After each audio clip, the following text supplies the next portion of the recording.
लंबे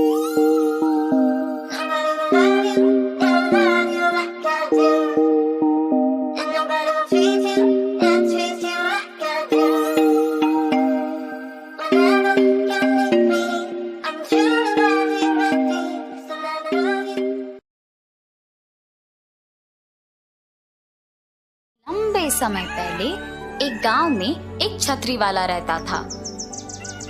उसका नाम प्रजय था। प्रजय हर रोज उसके बनाए हुए छतरियों को 4 पहिए वाले गाड़ी पे गांव में बेचता था। प्रजय के छतरियां गर्मी के मौसम में और बारिश के मौसम में अच्छे दाम पे बिक जाते थे।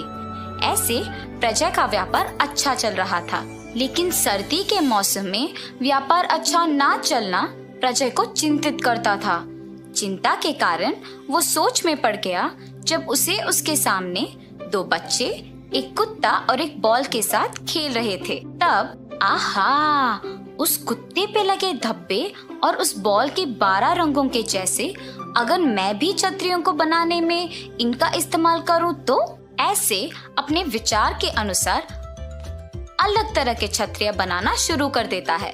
सबसे पहले छतरी के तैयारी के लिए जरूरी पॉलिएस्टर कपड़े को खरीदता है और फिर उस छतरी पे लगाने के लिए रंगों को इकट्ठा करता है।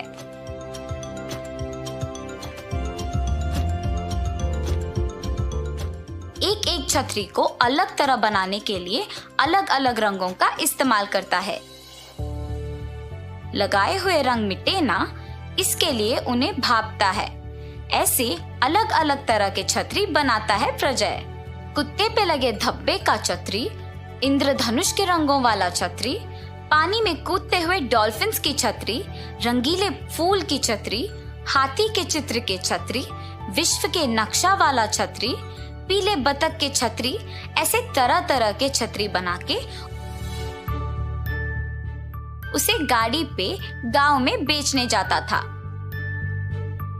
प्रजय के पास एकदम नए विभिन्न प्रकार के अलग अलग छतरी होते देख गांव के सारे लोग आकर्षित हो गए और उस तरह सर्दी का मौसम होते हुए भी उसके छतरी अच्छे दाम पे बिक जाते हैं। प्रजय का व्यापार अच्छा चलने पर उस पे कल्पना नामक एक और छतरी व्यापार चलाने वाली की नजर पड़ती है। ओहो, तो ये है वो आदमी जिसके कारण मेरा व्यापार ठीक से नहीं चल रहा। छतरियों पे अजीब तरह के चित्र डालने से इतना बिक जाते हैं क्या?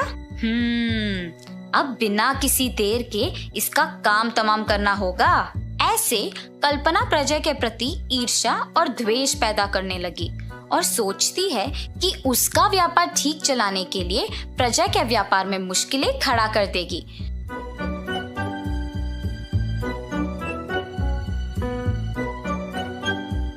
प्रजय के नए प्रकार के छतरियों की तरह वो भी तैयार करने के लिए चीजें तैयार रखती है और काम करना शुरू कर देती है।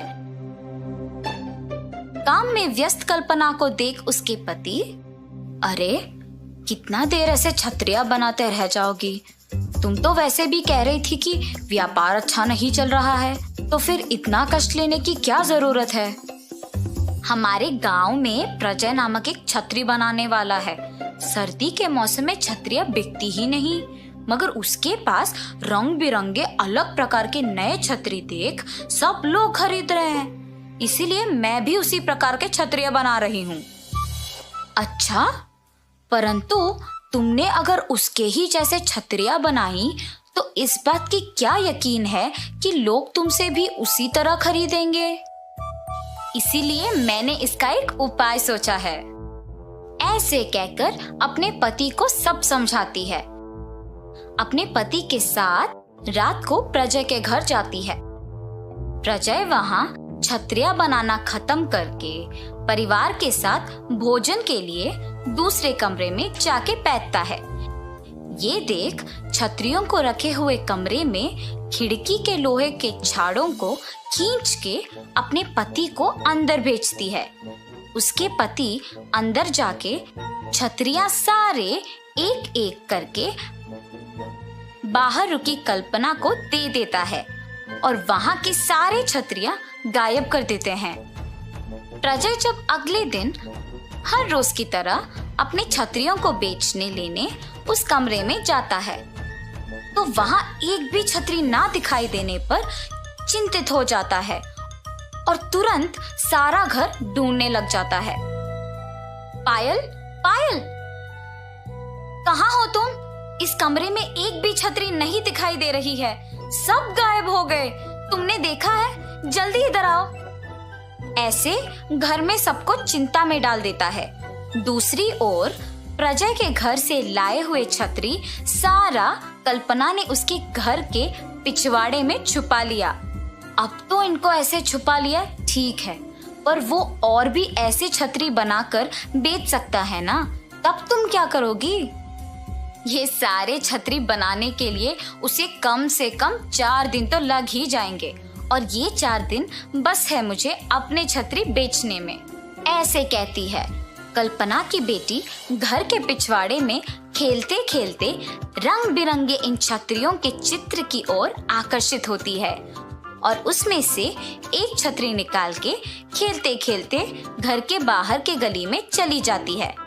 उसी गली में साइकिल पे गुजरते हुए प्रजय को अपने छतरी के साथ खेलती हुई एक बच्ची नजर आती है और रुक जाता है। तुरंत उस बच्ची के पास जाता है और बेटा, तुम्हारे पास ये छतरी कहाँ से आया? मेरे घर के पिछवाड़े में बहुत छतरियां हैं, उसमें से एक लाई। मुझे भी वहां ले जाओगे? ऐसे वो कल्पना के घर के पिछवाड़े में जा पहुंचता है। 2 दिन पहले गायब हुए सारे छतरी वहां पे दिखाई देने पर प्रजय चौंक जाता है और इसी समय अपनी बच्ची को ढूंढने के दौरान कल्पना भी वही आती है और प्रजय को देख घबरा जाती है और चले जाती है ये सोचकर कि उसको सच का पता लग गया। कल्पना के घबरा के ऐसे चले जाने देख प्रजय को समझ आता है कि उसने ही इन सारे छतरियों को चुराया है।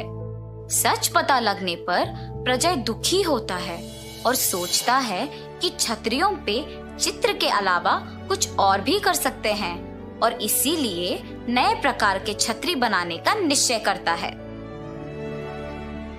केवल अलग अलग चित्र और रंग ही नहीं, बल्कि एकदम नए प्रकार के छतरी बनाना शुरू कर देता है। बहुत ही आकर्षणीय तरह के सिर पे बेल्ट से बांधने वाले छतरी, मोटर बाइक पे जाते समय बारिश और धूप से बचने के लिए अलग तरह के छतरी जिसको गाड़ी पे बेल्ट के द्वारा फिक्स कर सकते हैं। 3 साल तक के बच्चों के लिए भी छोटी सी छतरियां, होटल में बाहर के टेबल पर बैठने वालों को धूप से बचाने के लिए अलग तरह के बड़े और भारी छतरियां, ऐसे तरह तरह के और एकदम नए प्रकार के छतरियों को बड़े आकर्षक रूप में और रंगों में बना के उन्हें बेचना शुरू करता है। ऐसे उन नए प्रकार के छतरियों को बेचने के दौरान एक दिन प्रजय को कल्पना दिखती है और कल्पना तुरंत शर्म से अपना मुंह मोड़ लेती है और वहां से चलने लगती है। जब रुकिए बहन जी, 1 मिनट। प्रजय के उसको बहना बुलाने पर कल्पना को समझ में आता है कि वो शायद उस पे गुस्सा नहीं है और पीछे मुड़ती है। आप बस एक बात बोल देती कि मेरे व्यापार के वजह से आपका व्यापार ठीक से नहीं चल रहा, मैं समझ जाता और पड़ोसी शहर में जाके भी अपने छतरियां बेचता। अभी भी देर नहीं हुआ है। आपने जैसे सोचा वैसे ही आपके चित्र के छतरियों का व्यापार चलाइए। मैं अपने अलग प्रकार के छतरियां बाकी भी पड़ोसी शहरों में बेचूंगा। तुम्हारे व्यापार को अब मेरे व्यापार से कोई दिक्कत नहीं होगा और तुम खुशी खुशी अपना व्यापार यहाँ चला सकती हो। मैंने गलती कर दी भाई साहब, अगर आपसे पहले ही बात कर लेती तो शायद इसका उपाय तभी मिल जाता, पर मैं अपनी स्वार्थ के कारण खुद शर्मिंदा हो गई, मुझे माफ कर दीजिए। ऐसे कल्पना और प्रजय अपने अपने व्यापार चलाते खुश रहते हैं। तो इस कहानी का नैतिक क्या है बच्चों? शांति से बैठ के सोचने से और बात करने से बड़ी से बड़ी मुश्किल का हल आसानी से मिल जाएगा।